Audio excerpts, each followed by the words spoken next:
We were discussing about biasing in MOSFET amplifiers. After discussing the basics about MOSFET amplifiers, we continued with biasing in MOSFET amplifiers. As we have already understood, biasing is nothing but connecting external DC voltage sources through resistors to a given transistor circuit so as to make the device work in a specific region of its characteristic curve.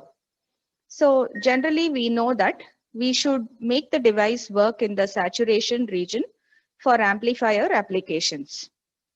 Okay, and fixing the operating point or Q point, VGS and ID are the coordinates of the Q point in a MOSFET. For transistor or BJT, we would have VCE and IC as the coordinates of the Q point. Here we are going to have VGS and ID. Okay, and please remember in this case, saturation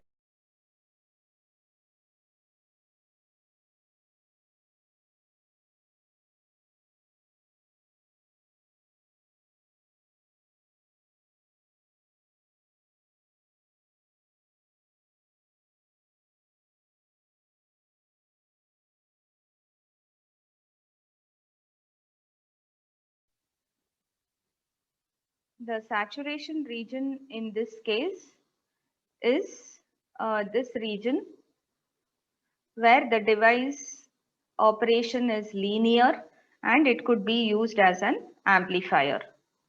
So coming to the first type of biasing circuit, we called it as fixed VGS bias.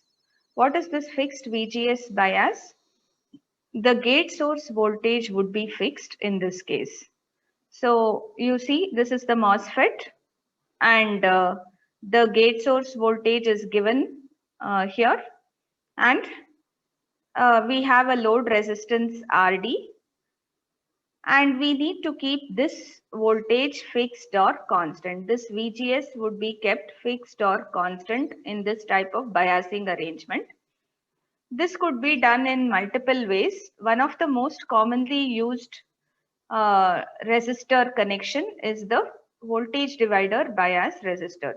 You see R1 and R2 are connected in the form of a voltage divider bias in this connection. You could also do this by simply what?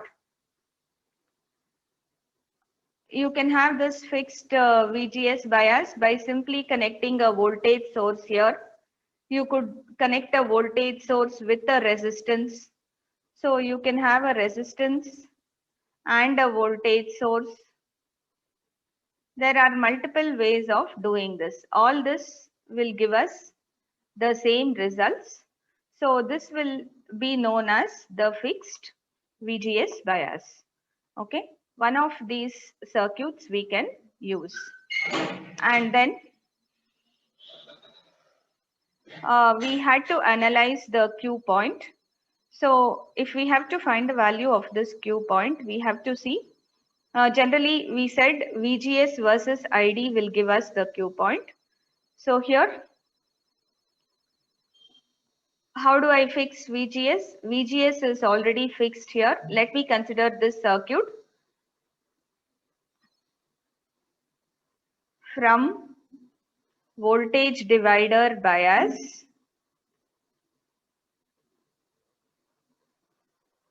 what would be the value of VGS? VGS would be, in other cases, it's almost direct. Here, VGS is simply equal to this VGS also. Both are same, so I need not write any specific equation. Only in this case, I need to write VGS is equal to what? The voltage divider rule.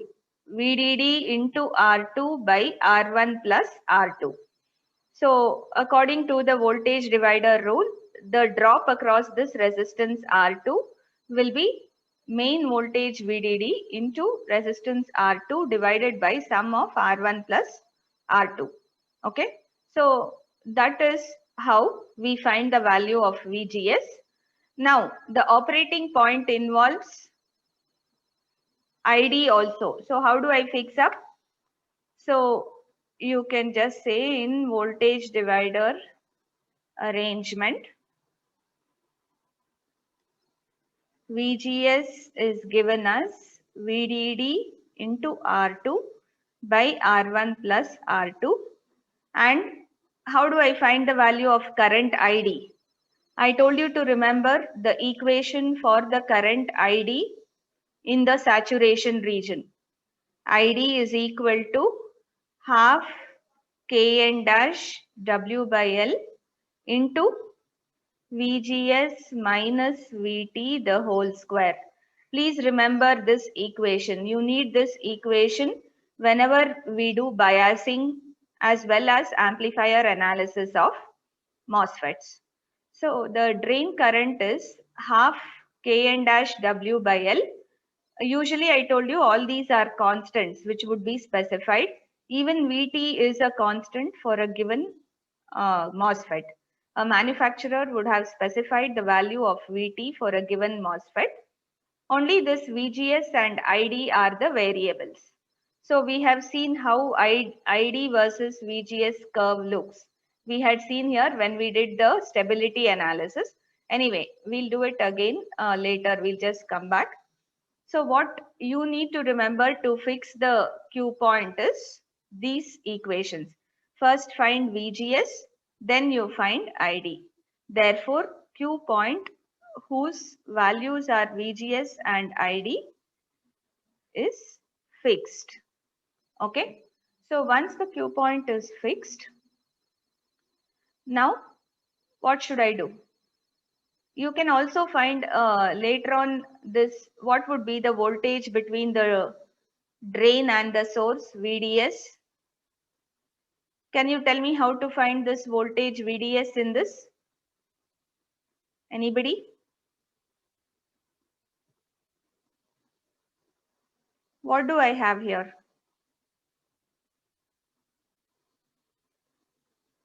This is your VDD, right? So what is there? Apply KVL to the output loop. Please remember, in a MOSFET, the drain current is equal to the source current. And if the arrow is coming out of the source terminal, it means the source current is flowing outwards. So naturally, the drain current should flow inwards. Okay. So apply KVL to this loop. What would it become? Can you tell me the equation? How do you find VDS?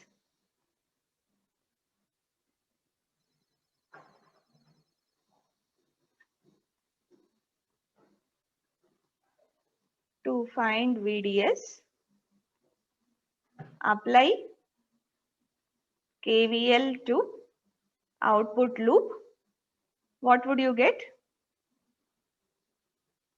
Minus VDD. Here, this is minus VDD plus IDRD plus VDS. Minus VDD plus IDRD plus VDS is equal to 0. So what is the value of VDS? The value of VDS would be VDD minus IDRD. The value of VDS would turn out to be, is this clear? So you apply KVL to the output loop, you will be able to find VDS, and you have done all the design needed for the biasing arrangement. Then that day we spoke in a hurry. The stability analysis of this biasing arrangement. What is the stability problem in this? Basically, the major problem with stability of this circuit is because this VGS is fixed. Because the gate source voltage is fixed, what happens is, if one device is replaced with another, say one device because of some problem, we have to say a terminal broke or something, I have to replace it with another device. What happens in that scenario? Naturally, I told no two devices will have exactly the same transconductance gain. No two devices will have the same VT threshold voltage. Remember, for the MOSFET to conduct, it is possible only when VGS is greater than VT. And this VT is also dependent on temperature. And that's why ID, the drain current, is also dependent on temperature. So there are so many parameters here which are temperature dependent and which are device dependent. Every time I replace one device with another, the values of VT and the gain changes. And similarly, if there is a rise in temperature, the value of ID tends to change. So in this case, what happens if due to temperature or some reason, if ID increases, what do you think will happen?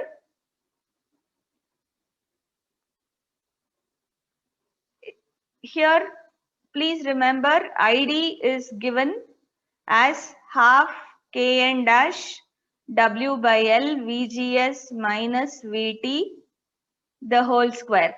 So this VGS is constant, fixed. VT is also a constant value for a given device.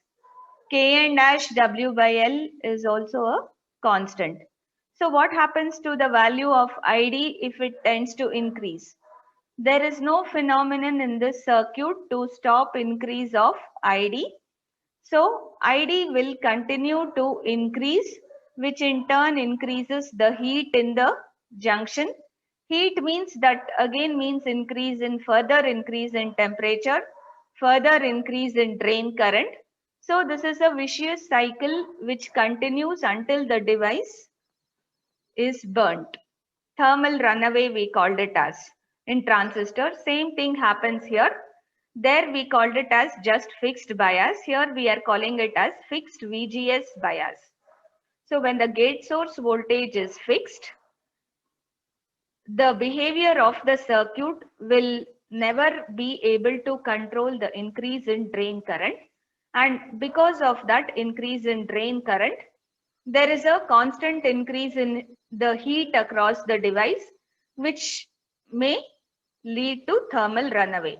You can also use heat sinks in the device. It will help to some extent and prevent the device from burning out.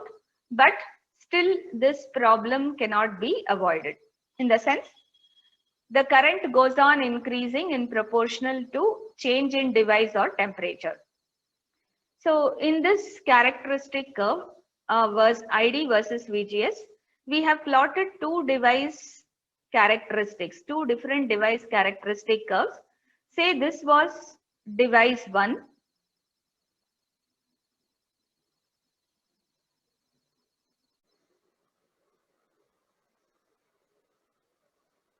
You can connect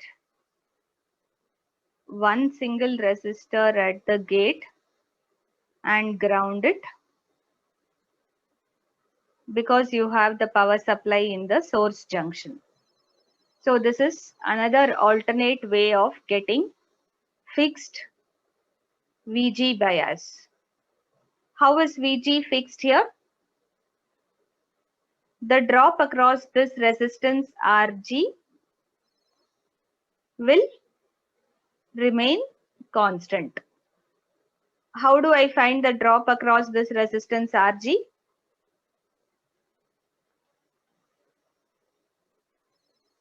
Yes. Apply KVL around this loop. So how do you analyze this circuit? If you apply KVL around this loop, I'll call this voltage as VGS. What is the meaning of connecting minus VSS here? If I say I'm connecting minus VSS, it means like I'm connecting positive of the battery to the other end and negative of the battery here. This is the meaning of minus VSS. Is it clear? Negative of the battery to this point and positive to the ground. So if you apply KVL around this loop, what happens?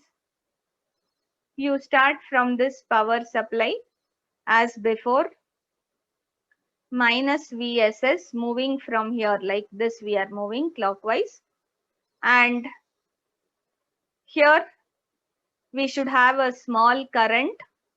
Why? Because there is a voltage supply coming here. I'll call that current as IG, the gate current IG. So that current will lead to voltage drop like this. Are we moving in the same direction?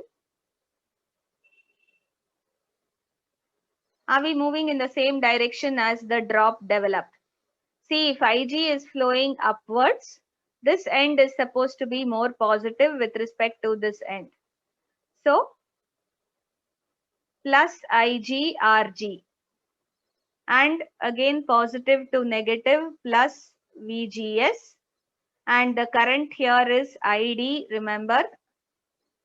And drop across this end positive, this end negative, plus ID RS is equal to 0. Do you have any doubts with this equation? Please understand, writing minus VSS here is connecting a DC source with negative to this point and positive to the other point. Okay. So if you connect a DC source with negative here and positive here, it is known as minus VSS. And I'm just completing this loop and I'm writing the loop equation. Or in other words, we are interested in, I'll call this voltage IGRG as VG. So VG is equal to what? VSS, if I take it to the other side, plus VSS minus VGS minus ID RS. So we'll get an equation which is similar to the one which we wrote here. See, we wrote the equation for VG as VGS plus ID RS. Here also we'll get something similar to that. Okay, but remember, this gate voltage will remain fixed in this case because again we are going to have a, any doubts with this?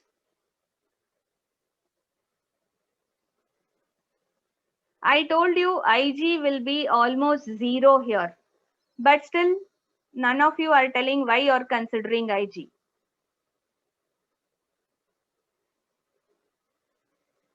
Yes? IG is negligibly small but not 0.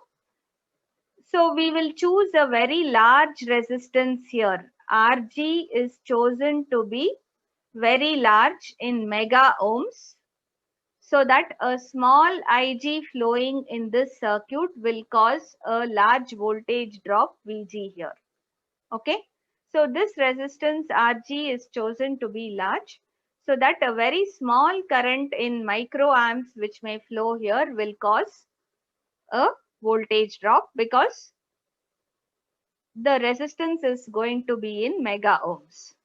So please remember, when I say IG is small, we don't consider IG. Practically, when we consider ID and IS, I'll say the same ID flows here. ID and IS are the same because IG is small. But that small IG, when flows through a large resistance, will give us a significant voltage. Okay. So these are the two ways in which I can get fixed VG bias. So whenever you have fixed VG bias, you can either connect this voltage divider circuit or you can connect this circuit where negative of the power supply, a negative power supply is connected at RS, the source resistance. And for both these circuits, except these initial equations, the rest of the analysis is same. So once you have the initial equation, so what would be the KVL equation for this? What would be the KVL equation here? it would be the same as previous case, negative to positive, or this voltage Vg is equal to Vgs plus IDRs. Okay, so this is same as in the previous case. Vg is equal to Vgs plus IDRs. Here also I'm going to get the same. Only difference is that here I'm using a voltage divider to get that fixed or constant value of Vg. Okay. Next is, as I told you here, this circuit tends to be much more stable when compared to the previous circuit, as we saw in the stability analysis. Do you have any doubts regarding this fixed Vg bias and fixed Vgs bias? I think since there is less time, we'll do one problem today, and tomorrow's next class, we'll move on to the small signal analysis. Please write down the problem.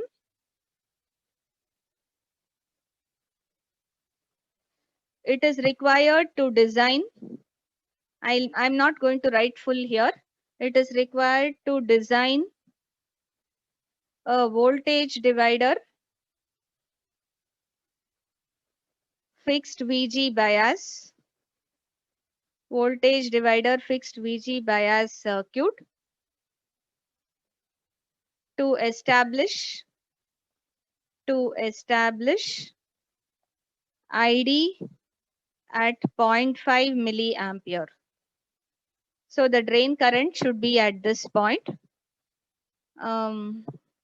You can consider Vt as 1 volt and the constant Kn dash W by L as 1 milliampere per volt square, and neglect channel length modulation, lambda is 0. That means whatever equation we are considering, the same equation can be used. We can say use power supply of 15 volts. Okay. So first design this biasing circuit. Do it. As usual, you should design voltage divider. So we know the circuit. Write the circuit RD, RS, N channel MOSFET. So the arrow points outwards. VDD. And here I have to consider two resistors. Sorry.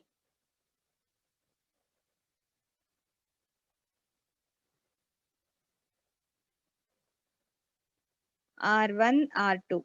I have to design all the resistors in this circuit. So what is given? One of the coordinates of the operating point is given, and these constant values are given.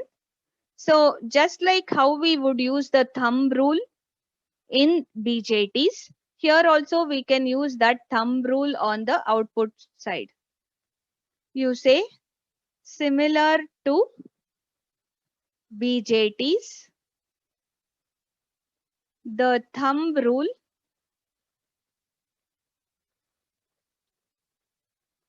here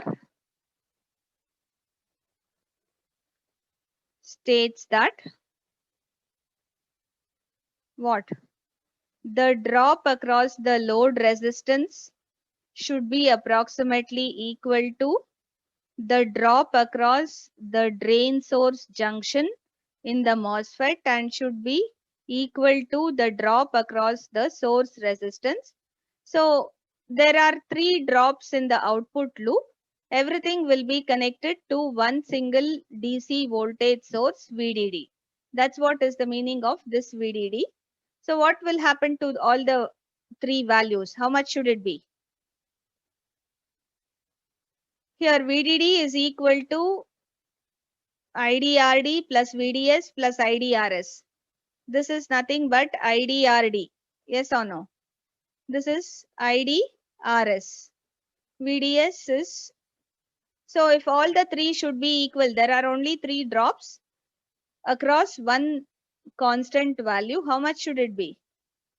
Each one should be 1/3 of the given voltage drop. So 1/3 of VDD. How much will that be? In this case, it is 15 volts. So 15 by 3, it will be 5 volts. So all of you drop in your US cents.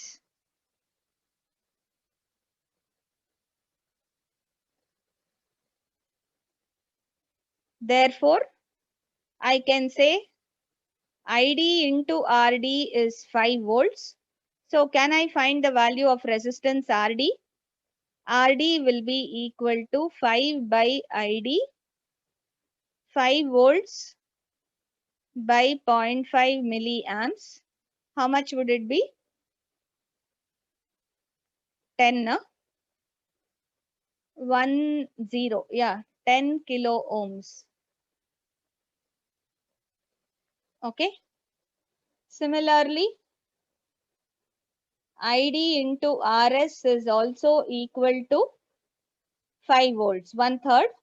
Therefore, RS is equal to 5 volts divided by 0.5 milliamps, which will also be 10 kilo ohms. Okay. So we have found two resistors in the output loop, RD and RS. Now we have to find the resistors in the input side, for which I should know what should be the value of the voltage here. If I am able to find what should this fixed VG be, the gate voltage, I'll be able to assume one value of R2 and find R1. Okay, I'll be able to choose these two if you know what is this voltage. So how do you do that? From input loop, here I have the voltage here as VGS. This is VG. So minus VG plus VGS plus IDRS is equal to 0. Correct? Therefore, VG is equal to VGS plus IDRS. I don't know the value of VGS, so I should find VGS if I want to find VG. Is that clear? So call this equation 1. To find VGS, use the use the standard Shockley's equation for ID. Half Kn dash W by L VGS minus VT the whole square. Here I know everything else except VGS. So can you find VGS from this? If you find VGS from this, we can substitute here and we'll be able to find VG. So we'll do this in the next class. Please